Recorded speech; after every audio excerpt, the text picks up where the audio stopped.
Hi everybody, bit of a different kind of review video today. We're doing it podcast style.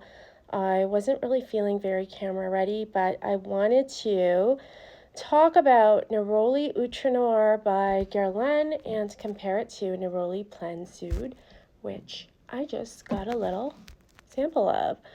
So let's talk about these two. Neroli Outrenoir came out earlier. It was launched in 2016, and the perfumers behind this perfume are Terry Wasser and Delphine Jelk.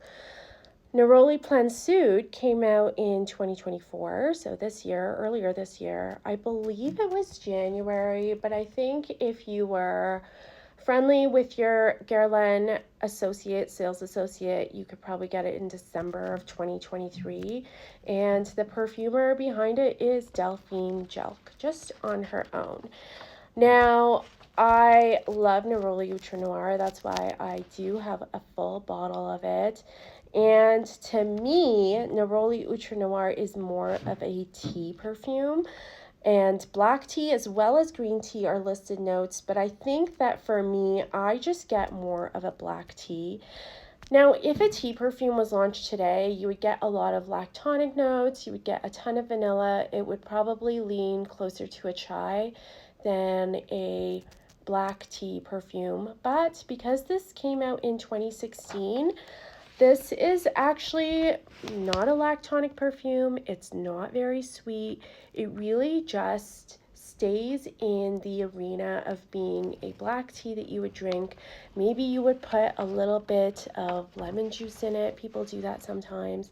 And it could be, an iced tea that you would drink in the summer without putting any sugar in it, because this perfume really does come across as very refreshing. Neroli Outrenoir has, some citruses in the opening, bergamot, lemon. They really feel bright and uplifting and go nicely with the black tea that is most of this perfume. I also get a little bit of white florals, but not so much, and I guess that alludes to the neroli in the name. The neroli is there, and it's with like a jasmine, but it's so subdued and well blended that you don't get a lot of the green sharpness that you would normally smell when you smell neroli. So I think that's why I like Neroli Outrenoir. It smells very smooth. It smells refined. There's like a chicness to it. It's genderless. I think anyone could wear it. And for a tea, citrus, refreshing perfume, it has amazing longevity. You can smell a few sprays for the whole entire day. So I love that about it. Neroli Plein Sud goes in a completely different direction, and this really is more of a neroli perfume, and it's not really anything else. It's a spicy neroli. The neroli here is sharp. It's very green. The spices that are in this are ginger and turmeric, and so you do get a bit of a curry kind of smell that's in the background. Because ginger and turmeric are quite sharp, it just accentuates the sharpness of the neroli. And I think that's what makes this feel like a little bit more of a masculine scent. It doesn't feel as genderless as Neroli Outrenoir to me. It really does feel like it's very masculine. It's very serious. I kind of imagine someone wearing a button-up shirt and going to the office and maybe working at a desk for the whole entire day. To me, like, this is what Neroli Plein Sud smells like.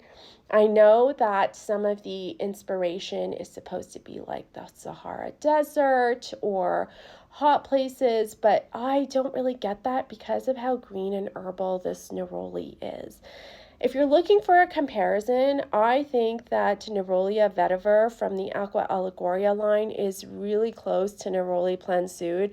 I would actually say that it's close enough that you could probably pick that up instead of spending your coin on one of these L'Art and La Matiere bottles, because they are more expensive and, they're supposed to be a little bit more luxurious, where they focus more on the materials. The Aqua Allegorias, now they have a stronger version. They have a Forte version. They have a Harvest version that has honey in it as well. I think, honestly, for the price, you're getting the same type of Neroli. You're getting the same type of smell as Neroli Plein Sud. So why not just pick up something a little bit more affordable? If you really love it, then you could always upgrade yourself into a huge bottle of the Neroli Plein Sud. But why not just smell the Neroli Vetiver and see how that works for you? That perfume, Neroli Vetiver, is also a little bit green. It's not as sharp as Neroli Plein Sud. It's not spicy.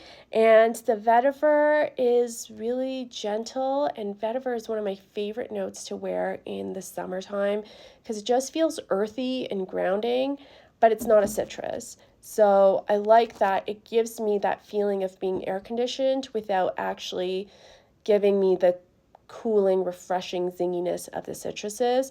If you're looking for something that has citruses, I like Neroli Outrenoir for that, but this is citrus and green tea. Neroli Plein Sud, I think, is a spicy neroli, very green, very masculine, and then Neroli Vetiver is kind of more in the middle, genderless, and again feels super smooth and super easy to wear. I think all of these have amazing lasting power, like I said, but the Neroli Plein Sud is super strong. I wore one spray and I could smell it all day long. I actually thought that it was way too strong. Like, that's just me. I prefer lighter perfumes. I don't like perfumes that are really strong. So for me, this was way too strong. But Neroli Outrenoir for me feels just right. It also, lasts for 6 hours, but because each spray is less strong, you can wear more sprays, and I would rather have that. I would rather have the ability to customize how strong a perfume is and just wear more when I want to wear more and wear less when I want to wear less, instead of something like Neroli Plein Sud, where one little spray from this decant was so strong and lasted the whole entire day. And I mean, to each their own. If you're looking for something super strong, I think Neroli Plein Sud might be for you. If you're looking for a masculine Neroli perfume, then I think that Neroli Plein Sud might be for you, and you might really like that. So that's the takeaway from comparing these two. As you can tell, Neroli Outrenoir is the favorite for me. I like it better than Neroli Plein Sud, and I like it better than Neroli Vetiver. But I'm kind of a fan of the L'Art and La Matiere collection. And